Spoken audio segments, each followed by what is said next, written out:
Good morning, Colonel Fischer, and welcome to Leeds Elementary School here in Elkton, Maryland. Our First Lady astronaut, Sally Ride, once said, "Our future lies with today's kids and tomorrow's space exploration." Cecil County Public Schools students are our greatest asset, and we are very excited for them, for their wonderful opportunity. We look forward to the future and what the children and space exploration will bring to our lives. Thank you, and have a safe trip.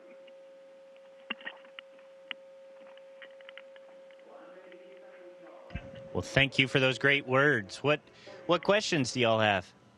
Okay, our first question is going to be from fourth grader Justin McMillan. How did you become interested in working for NASA? Well, Justin, it was when I was 6 years old, so even younger than you guys. I visited my grandpa down at Johnson Space Center in Houston, and this huge rocket, the Saturn V, was sitting outside, and I got to see it, and it just captured my imagination. And ever since then, I really wanted to do something with space and serve my country, so the Air Force Academy was a no-brainer for me, and the rest is history. Thank you for that, Colonel Fischer. Our next question comes from fourth grader Chase Stallings. What is the most interesting thing you have ever seen in space? Oh my gosh, that is a tough question because so much stuff is cool. And it could be even the smallest thing, like how a bubble behaves when it comes off a connector, or it can be as the grandeur that you see when you look out the window.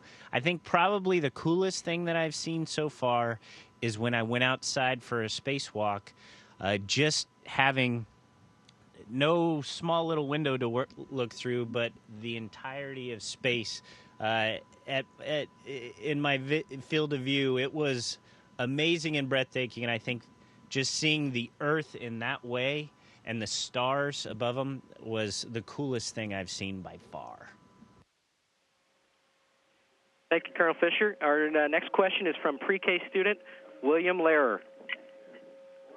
What do you like to eat in space? Well, I like eating pretty much everything in here because I can play with my food, but my favorite is coffee balls. So I'll show you about a coffee ball. So coffee, I love coffee on Earth. It's pretty much my favorite thing. But in space, I get to make balls out of it. So check this out, and then suck the balls. Very cool. Here you go.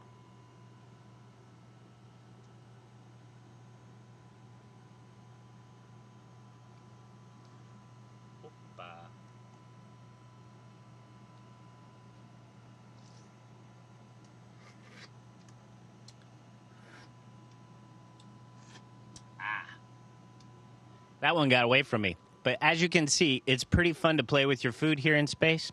So I do. And that's pretty much makes everything my favorite dish.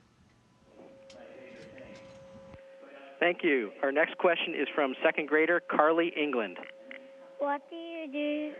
What do you have to do to prepare for a spacewalk?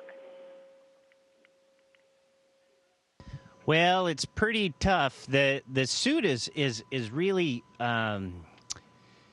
it's you have to be kind of strong to work against the suit because it's pressurized when you go outside.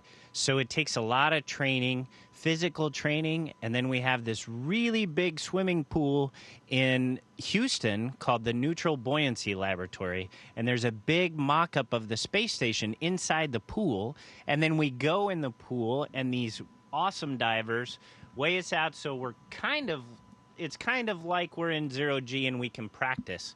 So we do a lot of practice in the pool and a lot of studying on the systems that are in our spacesuit in order to go outside. But it's completely worth it because it's so fun out there. Thank you.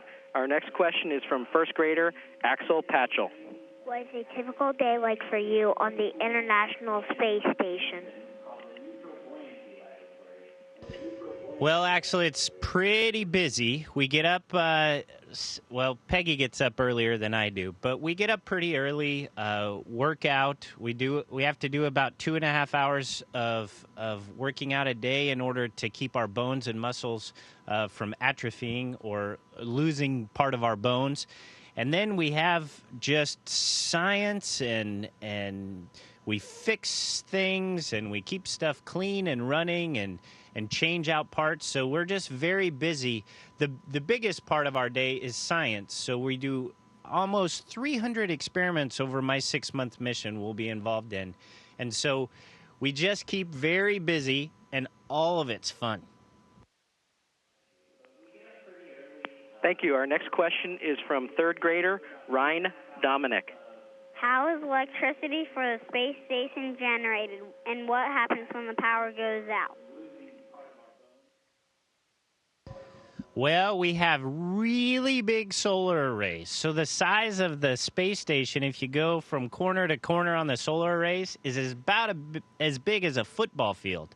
It's huge, makes tons of power. And then those solar arrays charge batteries because every 90 minutes we go around the Earth. So there's about 45 minutes of light and 45 minutes of dark. So we charge up the batteries and then we use the batteries. If we have a problem, we have 8 different channels that we can use. So there's backups if we have a problem with our power. If we start losing too many channels, we have to start turning stuff off and lose science. So that's not a very good day. So we want to make sure we don't lose power, certainly not a lot of power.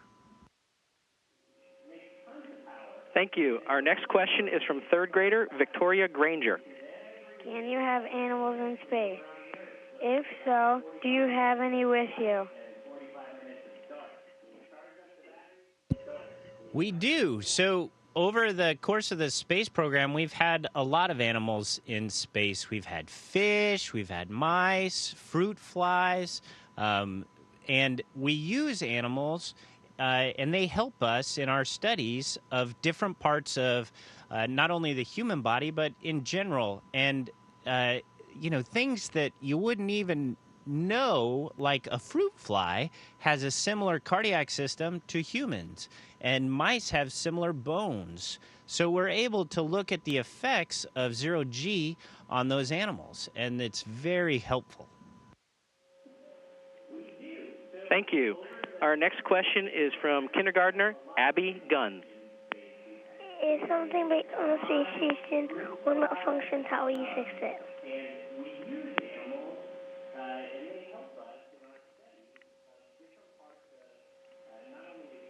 And I kind of missed that one. Okay, the question was, if equipment on the space station breaks or malfunctions, how do you fix it? Sorry about that. My ears are getting kind of old. It depends on what it is. Some things we have spares for that we can plug in new ones. Sometimes it's outside, so we get to do a spacewalk to fix it. That's cool. Or it's something where we have to kind of take it apart and replace parts or fix wires. So it just depends on what it is. All of it's very fun because you're doing it in space, and they typically design all of the systems so that we can do them easily here in zero gravity. Thank you. Our next question comes from 5th grader Solomon Pope. What is the hardest thing to get used to in space?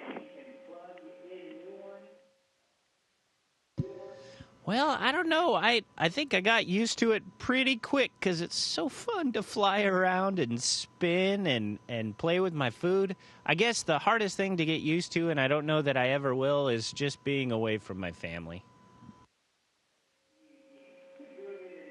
Thank you. Our next question is from kindergartner Lillian Rhodes. What do you miss most about being on Earth? Well, I know. It's my wife. I miss my Beagle Bandit and my girls. So I guess I miss most my family. Thank you. Our next question is from second grader Jamie O'Connell.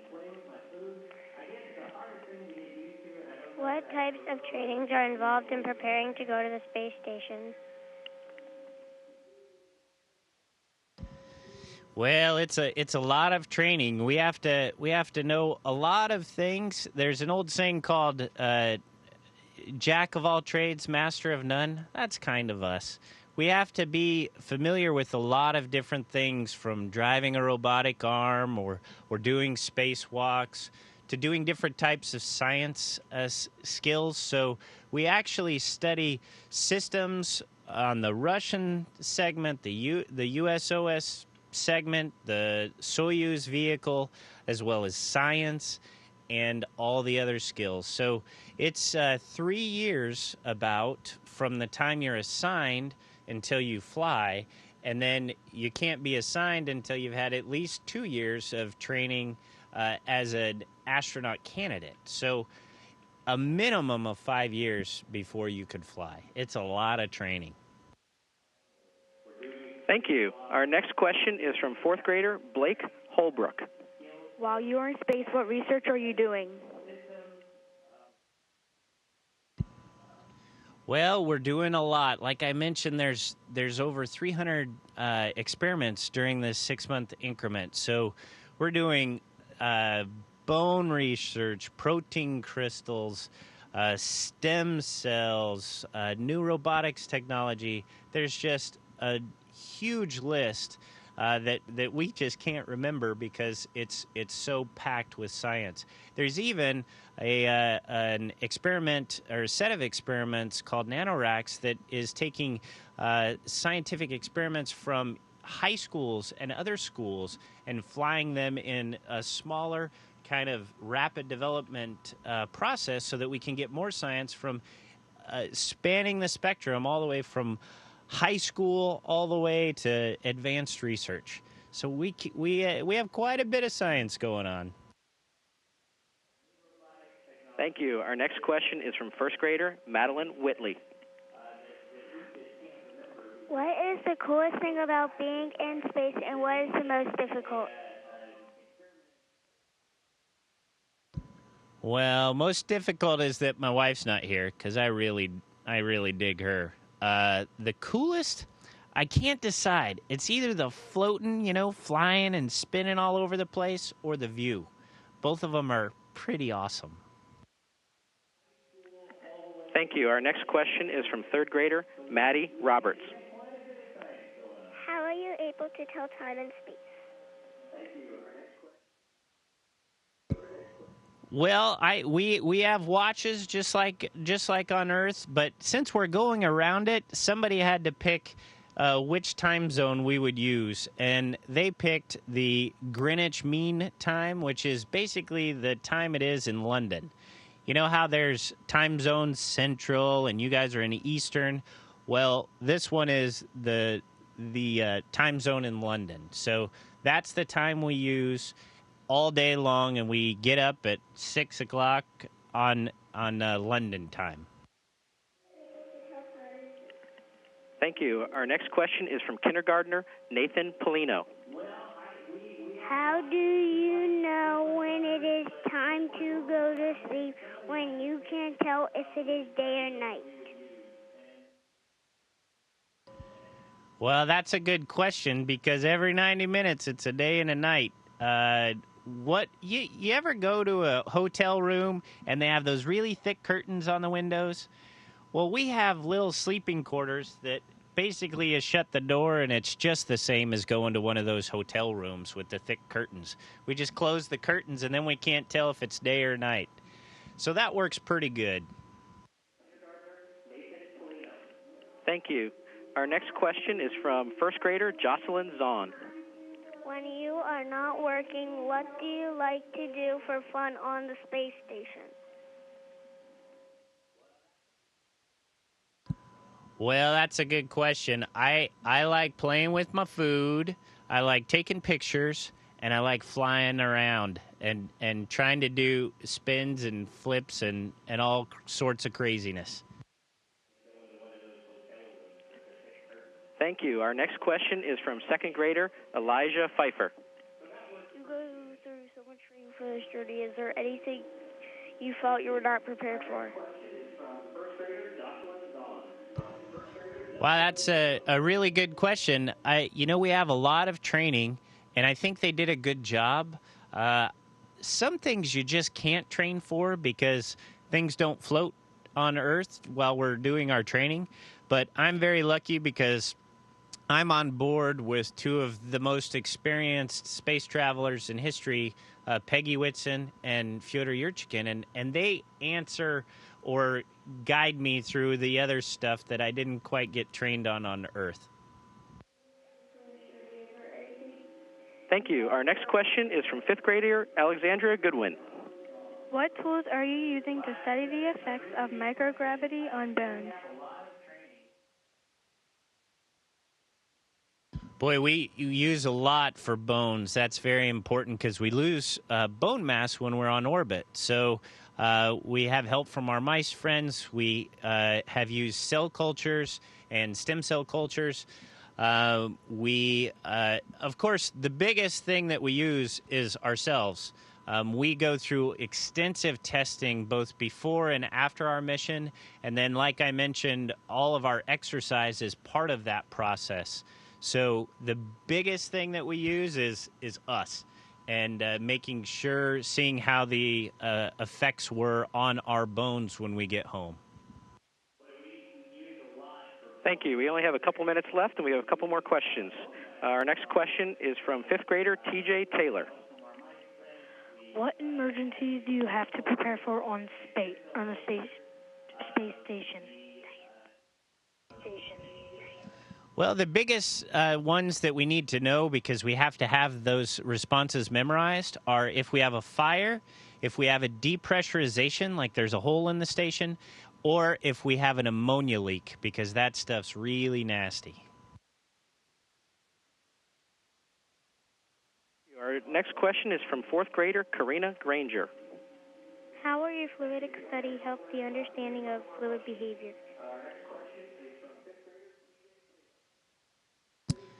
Well, it's kind of that study, the fluidic study, is looking at two things. One is slosh in a tank, in a fuel tank for space vehicles.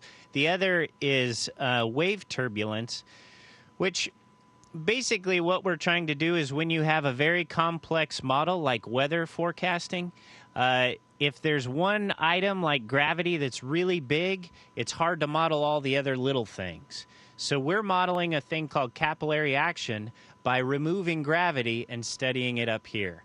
And in doing so, we'll build a more complete model to better forecast weather on Earth.